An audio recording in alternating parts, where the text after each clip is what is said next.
इसके पहले complex sentence बनाना है। कॉम्प्लेक्स सेंटेंस किसको कहते हैं ये आप पहले ही जानते हैं, इसके पहले सुन चुके हैं।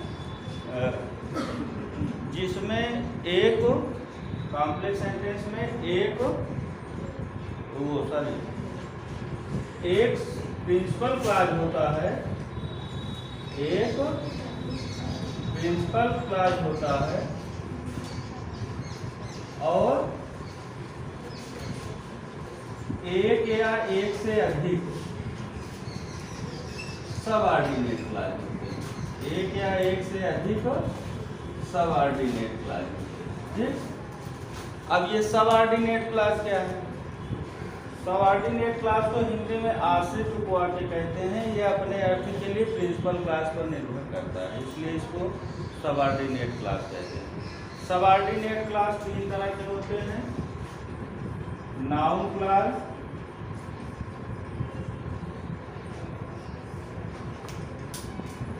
एडजेक्टिव क्लॉज और एडवर्ब क्लॉज। नाउन क्लॉज, जो क्लॉज नाउन का काम करे उसे नाउन क्लॉज कहेंगे, जो एडजेक्टिव का काम करे वो एडजेक्टिव क्लॉज और जो एडवर्ब काम करे वो एडवर्ब क्लॉज। तो हम आज जो है नाउन क्लॉज का प्रयोग करके कॉम्प्लेक्स सेंटेंस बनाना सीखेंगे। नाउन क्लॉज का प्रयोग करके, नाउन क्लॉज क्या है? पहली चीज क्लॉज क्या है मैंने बताया था कि क्लॉज एक वाक्य का ही एक भाग है जिसको उपवाक्य कहते हैं। इसमें अपना सब्जेक्ट और प्रेडिकेट होगा अलग से, ठीक? तो उसे क्लॉज कहेंगे। देखिए, जैसे he is a good boy, he is a good boy, everybody knows it. ये दो वाक्य हैं। He is a good boy एक सेंटेंस हुआ, एवरीबॉडी नोज इट ये दूसरा सेंटेंस हुआ। इसको जोड़ करके हमें कॉम्प्लेक्स सेंटेंस बनाना है। तो देखिए, नाउन क्लॉज का हम प्रयोग करेंगे। इसमें subject to a verb, subject to a verb. देखिए, नाउन जो है किसी क्रिया का सब्जेक्ट हो सकता है, तो पूरा क्लॉज जो नाउन क्लॉज है वो भी किसी क्रिया का सब्जेक्ट रूप में हो सकता है। That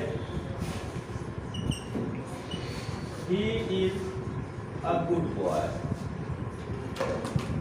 that he is a good boy knows everybody, knows every। अब देखिए, that he is a good boy knows everybody, ये जो that he is a good boy ये नाउन क्लॉज है। नोज एवरीबॉडी हर कोई जानता है। ये जो नोज क्रिया है इसका सब्जेक्ट क्या है? सब्जेक्ट मतलब जिसके विषय में हम बात कर रहे हैं। जब हम कोई भी सेंटेंस बोलते हैं तो उस सेंटेंस के मुख्य दो पार्ट होते हैं, एक सब्जेक्ट एक प्रेडिकेट। सब्जेक्ट उसको कहते हैं जिसके विषय में बोल रहे हों, और प्रेडिकेट जो कुछ बोल रहे हो प्रेडिकेट पार्ट के अंतर्गत आता है। कोई भी आप सेंटेंस बोलते हैं, Ram is a good boy, तो आप राम के बारे में बोल रहे हैं, राम सब्जेक्ट हुआ, इज गुड बॉय प्रेडिकेट हुआ। तो इसमें that he is a good boy knows everybody, knows क्रिया का सब्जेक्ट है, that he is a good boy. इसी के बारे में हम बता रहे हैं कि वो एक अच्छा लड़का है, नोज एवरीबॉडी हर कोई जानता है। ये जो है नोज क्रिया का सब्जेक्ट है और ये नाउन क्लॉज है। ये क्या है? Noun clause. हमने आपको बताया कि नाउन क्लॉज को नाउन रिप्लेस कर दें अगर नाउन से तो भी सेंटेंस बन जाएगा। इसको पूरे को हम रिप्लेस करें नाउन से, यहाँ कोई भी नाउन रख दें, मान लीजिए राम रख दिया हमने,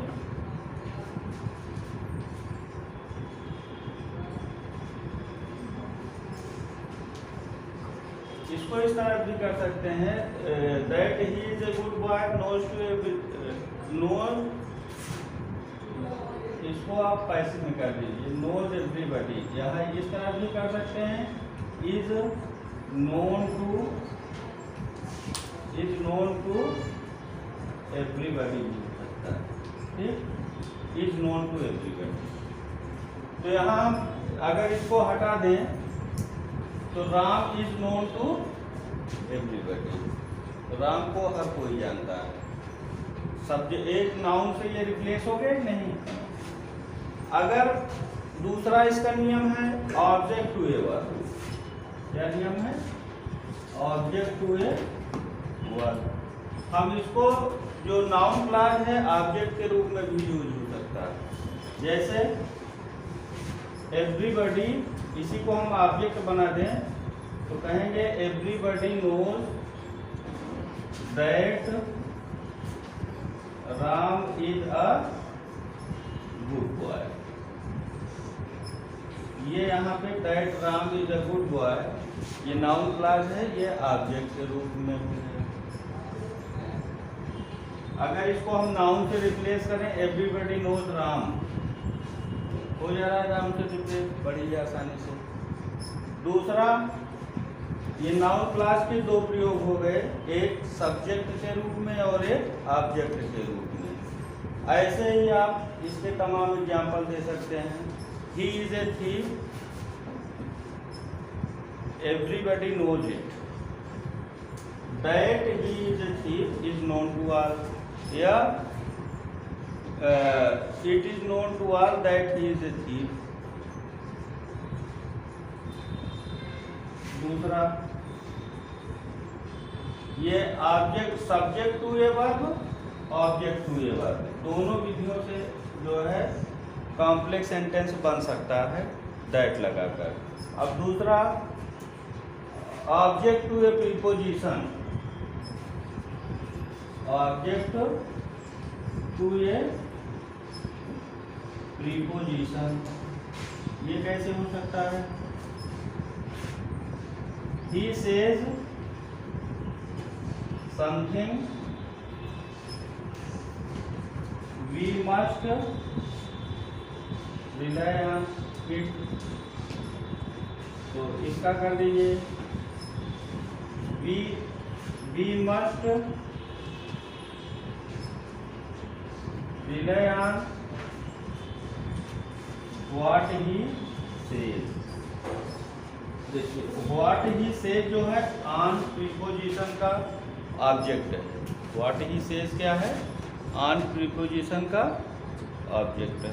तो नाउन क्लॉज जो है वो किसी प्रीपोजिशन के ऑब्जेक्ट के रूप में भी यूज हो सकता है और इस तरह से हम कॉम्प्लेक्स सेंटेंस बना सकते हैं।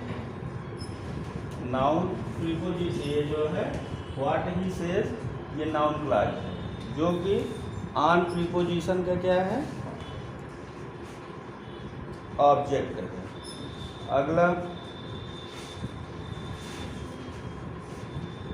Complement to a verb. Complement मतलब क्या होता है, कॉम्प्लीमेंट टू ए वर्ब, किसी वर्ब का कॉम्प्लीमेंट मतलब होता है पूरक। पूरक मतलब उस वर्ब का अर्थ पूरा करने के लिए प्रयोग हो सकता है। जैसे Ram has failed in the exam, Ram है failed in the exam. The reason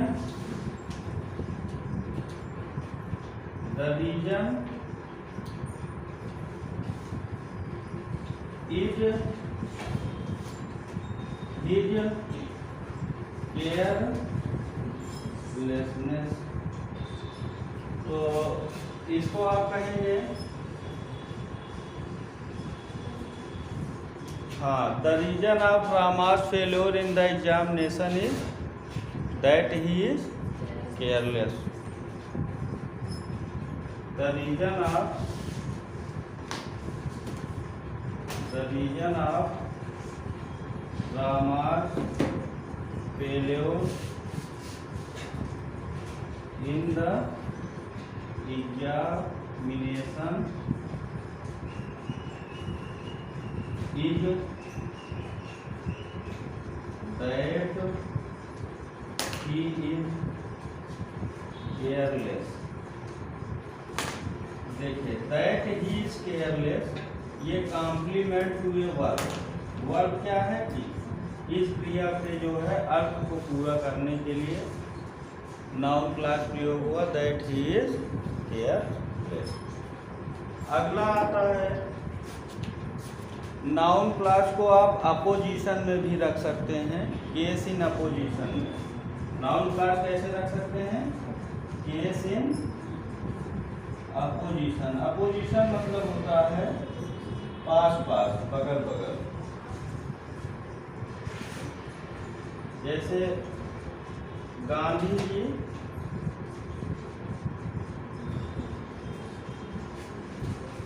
was shot dead, the news spread all over the country। तो इसको हम अपोजिशन में रखते हैं, the news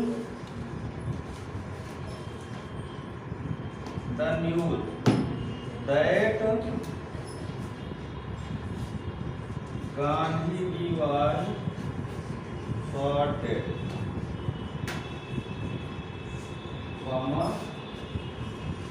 spread all over the country। अब इसमें द न्यूज और that Gandhi ji was shot dead, ये नाउन क्लास है,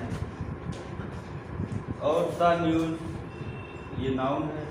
दोनों को अपोजिशन में मतलब बगल बगल रख करके हमने इसको कॉम्प्लेक्स सेंटेंस बनाया।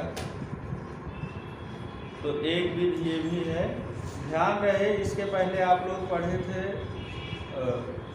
सिंपल सेंटेंस में नाउन और फ्रेज इन अपोजिशन करके सिंपल सेंटेंस बनाना, उसमें ये दैट नहीं रहेगा। अगर इसमें भी दैट हटा देंगे तो सिंपल सेंटेंस बन जाएगा फ्रेज इन अपोजिशन। ठीक, तो इस तरह से the news that Gandhi ji was shot dead spread all over the world. इतनी विधियों से नाउन क्लास का प्रयोग हो सकता है। Subject to a verb, object to a verb, object to a preposition, complement to a verb, और नाउन क्लास जो है अपोजिशन में,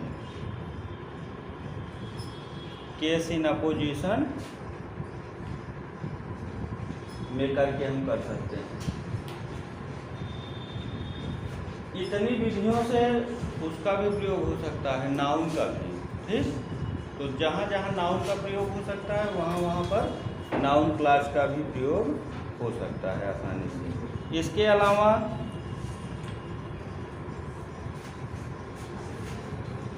he does not know,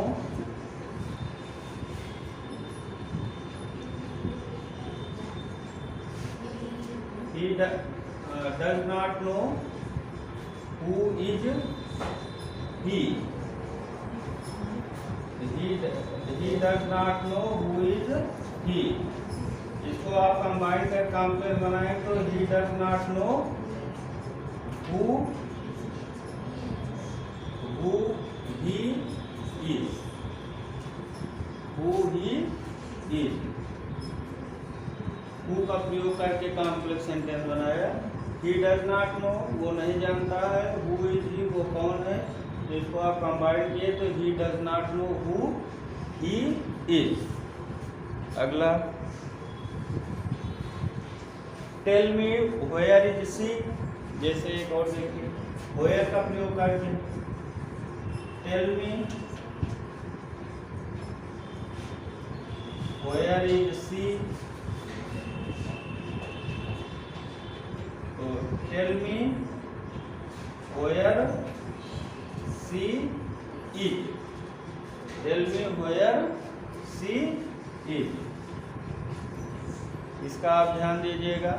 और इसके अलावा इफ या वेदर का भी प्रयोग करके बना सकते हैं, जैसे he may be innocent, I do not know. He may be innocent एक सेंटेंस, दूसरा आई डू नॉट नो, तो इसका हो जाएगा I do not know whether या इफ ही इज इनोसेंट। मैं नहीं जानता कि वो निर्दोष है, ये ऑप्शन की बात हो गई। इतनी विधियों से हम नाउन क्लास का प्रयोग करके कॉम्प्लेक्स सेंटेंस बनाएंगे।